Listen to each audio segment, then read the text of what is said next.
আসসালামু আলাইকুম প্রিয় শিক্ষার্থীরা, কেমন আছো তোমরা সবাই? আশা করি সবাই অনেক অনেক ভালো আছো। আজকে আমরা আইসিটি চ্যাপ্টার 3 এর থার্ড ক্লাসটা করব। আজকে আমরা রূপান্তরের বাকি অংশটুকু দেখব, যেটা গত ক্লাসে দেখিনি। তোমাদের মনে আছে নিশ্চয়ই, গত ক্লাসে আমরা দেখেছি কিভাবে ডেসিমেল সংখ্যা পদ্ধতি থেকে অন্যান্য সংখ্যা পদ্ধতিতে রূপান্তর করা যায়। আজকে আমরা দেখব কিভাবে অন্যান্য সংখ্যা পদ্ধতি থেকে ডেসিমেল সংখ্যা পদ্ধতিতে নিয়ে আসা যায়। তাহলে শুরু করা যাক। আচ্ছা, আমরা জানি যে 4টা সংখ্যা পদ্ধতি রয়েছে। তার মধ্যে একটা হচ্ছে ডেসিমেল, একটা হচ্ছে বাইনারি, একটা হচ্ছে অক্টাল এবং অন্যটা হচ্ছে হেক্সাডেসিমেল। গত ক্লাসে আমরা দেখেছিলাম কিভাবে ডেসিমেল সংখ্যা পদ্ধতি থেকে অন্য সংখ্যা পদ্ধতিতে নিয়ে যাওয়া যায়। আজকে আমরা দেখব অন্য সংখ্যা পদ্ধতি থেকে কিভাবে ডেসিমেলে আনা হয়। আচ্ছা, আমরা গত ক্লাসে দেখেছিলাম যে একটা নিয়মেই ডেসিমেল থেকে বাকি অন্যান্য সংখ্যা পদ্ধতিতে নিয়ে যাওয়া যায়। ডেসিমেলের যে সংখ্যাটা থাকে তার দশমিকের আগের অংশকে করতে হয় বেস দ্বারা ভাগ এবং দশমিকের পরের অংশকে করতে হয় যেই সংখ্যা পদ্ধতিতে নিব তার বেস দ্বারা গুণ। আজকে আমরা ঠিক একটা নিয়মেই 3টা সংখ্যা পদ্ধতি থেকে ডেসিমেলে নিয়ে আসব। অর্থাৎ ডেসিমেল থেকে অন্য সংখ্যা পদ্ধতিতে নেওয়ার নিয়ম যেমন একটা, অন্যান্য সংখ্যা পদ্ধতি থেকেও ডেসিমেলে আনার নিয়ম মাত্রই একটা। বাইনারি থেকে আমরা যেইভাবে ডেসিমেলে আনবো ঠিক একই নিয়মে আমরা অক্টাল থেকেও আনবো, হেক্সাডেসিমেল থেকেও আনবো। রূপান্তর খুবই সহজ। প্রথমে আমাদের যে সংখ্যা পদ্ধতি আছে সেটা হচ্ছে বাইনারি। তো যদি আমাদেরকে একটা ভিন্ন সংখ্যা পদ্ধতি দেওয়া থাকে ডেসিমেল ছাড়া, সেই সংখ্যা পদ্ধতির যে সংখ্যাগুলো থাকবে আমরা এখানে একটা সূত্রের মতো লিখেছি যে সামেশন অফ ডিজিট ইনটু সংখ্যাটির বেস এর পাওয়ার হচ্ছে ডিজিট পজিশন। এটা কি?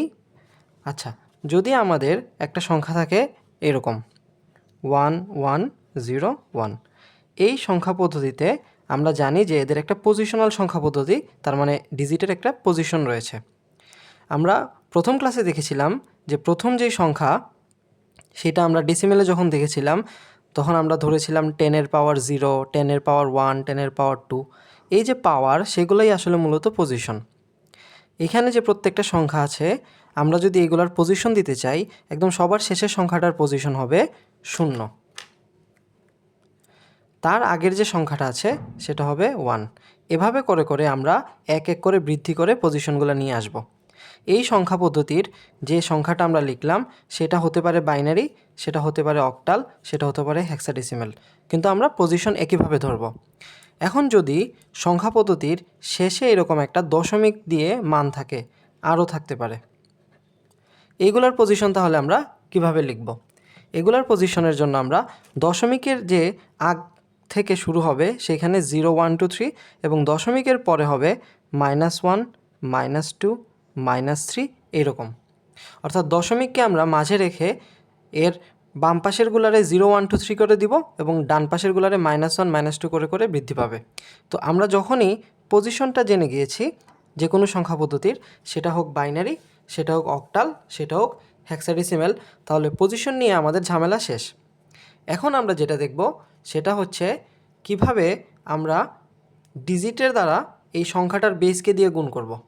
অর্থাৎ আমাদের যদি বাইনারি থাকে তাহলে আমাদের বেস কত? আমরা প্রথম ক্লাসে দেখেছিলাম বাইনারির বেস হচ্ছে 2। অক্টালের বেস কত? আমরা জানি অক্টালের বেস হচ্ছে 8। হেক্সাডেসিমেলের বেস হচ্ছে 16। তাহলে আমাদের যদি একটা সংখ্যা থাকে বাইনারিতে 1, 0, আমরা জানি বাইনারিতে শুধু 1 এবং 0 থাকে, এই দুইটা সংখ্যা। এই 101 এটা যদি আমাদের বাইনারিতে দেওয়া থাকে এবং আমাদেরকে বলে যে এই সংখ্যাটাকে নিতে হবে ডেসিমেলে, তাহলে আমাদের এই নিয়মটা ফলো করব আমরা। নিয়মটা হচ্ছে এই 1-এর পজিশন কত? এই 1 একদম শেষ সংখ্যা, আমরা জানি এটার হবে পজিশন 0। এর আগের যে সংখ্যা এটার হবে 1, এর আগেরটার 2। তাহলে আমরা বলেছি ডিজিট হচ্ছে এইগুলা, অর্থাৎ যেই ভ্যালুগুলো আমাদের দেয়া থাকবে বাইনারি, অক্টাল বা হেক্সাডেসিমেল, এগুলো হচ্ছে ডিজিট। তাহলে প্রথম ডিজিট হচ্ছে 1, এর সাথে হবে ইনটু, তাহলে আমরা করলাম গুণ সংখ্যাটির বেস। যেহেতু এটা বাইনারি সংখ্যা, এর বেস 2, তাহলে দিলাম সংখ্যাটির বেস। এর উপর হচ্ছে ডিজিটের পজিশন, তো এই ডিজিটের পজিশন কত? 2, তো পাওয়ারে দেব 2। সামেশন মানে কি? প্রত্যেকটা এভাবে আমরা যোগ করব, অর্থাৎ প্লাস দিব, তারপরে ডিজিট কত? 0, তারপরে ইনটু, সংখ্যাটির বেস যেহেতু বাইনারি সবসময় বেস 2ই হবে এবং এটার পাওয়ার হচ্ছে পজিশন, তো পজিশন হচ্ছে এটার 1। এগুলো আমরা মনে মনে ধরে নিব, প্রথম আমরা লিখে দিচ্ছি যাতে করে আমাদের বুঝতে সুবিধা হয়। তারপরে প্লাস, তারপরের ডিজিট হচ্ছে 1 ইন্টু বেস হচ্ছে 2 এবং এর পজিশন হচ্ছে 0। এখন আমরা খুব সহজেই ক্যালকুলেটারে বা আমরা নিজেরাই মুখে মুখে এটা হিসাব করে ফেলতে পারবো। 2 স্কোয়ারে 4, তাহলে এটা হচ্ছে 4, এটা 0-র সাথে মাল্টিপ্লাই করলে 0, এটা 2 টু দি পাওয়ার 0, যে কোনো কিছুর পাওয়ার 0 হলে আমরা জানি 1, যে কোনো কিছুর পাওয়ার 0 ইকুয়াল টু 1 হয়, তাহলে 1 ইন্টু 1 হচ্ছে 1, তো 4 আর 1 দুইটা যোগ করলে হয় 5, অর্থাৎ 1 0 1 এই বাইনারি সংখ্যাটার ডেসিমেল হচ্ছে কত? 5। খুব সহজ না? আমরা আরেকটা এক্সাম্পল দেখি। ধরি আমাদেরকে আরেকটা ভ্যালু দেওয়া আছে, সেটা হচ্ছে 2 3 এবং আমরা ধরলাম এটা একটা অক্টাল। এটাকে আমরা ডেসিমেলে নিব। একই নিয়ম, যেহেতু এটা একটা অক্টাল, তো নিয়ম হচ্ছে ডিজিট হচ্ছে 2 ইন্টু বেজ, সংখ্যাটির বেজ হচ্ছে 8, যেহেতু এটা অক্টাল সংখ্যা, এর পাওয়ার, তো 2 এর পজিশন কত আমরা জানি, সব শেষে যেটা থাকবে দশমিকের আগে সেটা হচ্ছে 0, তো এটার পজিশন হচ্ছে 0, এর আগেরটার পজিশন হচ্ছে 1, তাহলে এই প্রথম ডিজিটের সাথে বেজকে গুণ দিয়ে বেজের উপরে প্রথম ডিজিটের পজিশন লিখে দেব 1, প্লাস এরপরের ডিজিট 3 ইন্টু এটার বেজ কত 8, এর উপরের পজিশন হবে 0। তো এটার হিসাব করি, 8-এর পাওয়ার 1 মানে 8, আর 8 দুগুণা 16, কোনো কিছুর পাওয়ার 0 মানে 1, 3 একে 3, তাহলে এটা হবে কত? এটা হবে 19, অর্থাৎ 23 যেটা হচ্ছে আমার অক্টালের, সেটাকে যদি আমরা ডেসিমেলে নিয়ে যাই তাহলে হচ্ছে কত? 19। খুবই সহজ, আসলে এর থেকে সহজ কোনো কিছু হতে পারে না, খামোখা ছেলেমেয়েরা এটা নিয়ে ঘাবড়ায়। এখন আমরা যদি একটা হেক্সাডেসিমেল ধরি, আমাদেরকে এরকম একটা আছে A6, এটা হচ্ছে হেক্সাডেসিমেল। তো এই A6 হেক্সাডেসিমেল, এটাকে যদি আমরা নিয়ে যেতে চাই, এ তো আমরা কি জানি, আমরা জানি হেক্সাডেসিমেলে এ হচ্ছে 10, সো এর জায়গায় আমরা লিখব 10, এটা হচ্ছে ডিজিট, এই ডিজিটের সাথে মাল্টিপ্লাই হবে আমাদের বেসটা হচ্ছে কত? বেসটা হচ্ছে 16, কারণ হেক্সাডেসিমেলের বেস হচ্ছে 16। এর পাওয়ার আমরা ইতিমধ্যে জেনে গিয়েছি, এই 6-এর পজিশন হচ্ছে 0, এর পজিশন হচ্ছে 1, আমরা 6-এর পজিশন হচ্ছে 0 এবং এর পজিশন হচ্ছে 1, তাহলে এই 16-র উপরে এটা যেহেতু এই এর, আমরা এখানে এর কিন্তু লিখব না, এখানে এমনিতে এটা দেখাচ্ছি। তো এই এটার পজিশন 1 যেহেতু, তাহলে 16-র পাওয়ার 1, প্লাস 6 ইন্টু বেস হচ্ছে 16, এটার পজিশন কত? 0। তো এভাবে আমরা এখন যদি 16 আর 10 মাল্টিপ্লাই করি তাহলে হচ্ছে 160, আর 16-র পাওয়ার 0, কোনো কিছুর পাওয়ার 0 মানেই তো 1, তাহলে এটা হচ্ছে 6, 160 আর 6 হচ্ছে কত? 166। তাহলে এভাবে আমরা কিন্তু A6 যেটা ছিল আমাদের একটা হেক্সাডেসিমেল নাম্বার, এই নাম্বারটাকে আমরা ডেসিমেলে নিয়ে গেলে পাচ্ছি কত? 166। খুব সিম্পলি আমরা কিন্তু পূর্ণ সংখ্যাগুলোকে এভাবেই নিয়ে যেতে পারি ডেসিমেলে, বাইনারিকে অক্টালে এবং হেক্সাডেসিমেলে। কিন্তু আমাদেরকে যদি ফ্র্যাকশন দেওয়া থাকে তাহলে আমরা কি করতে পারি?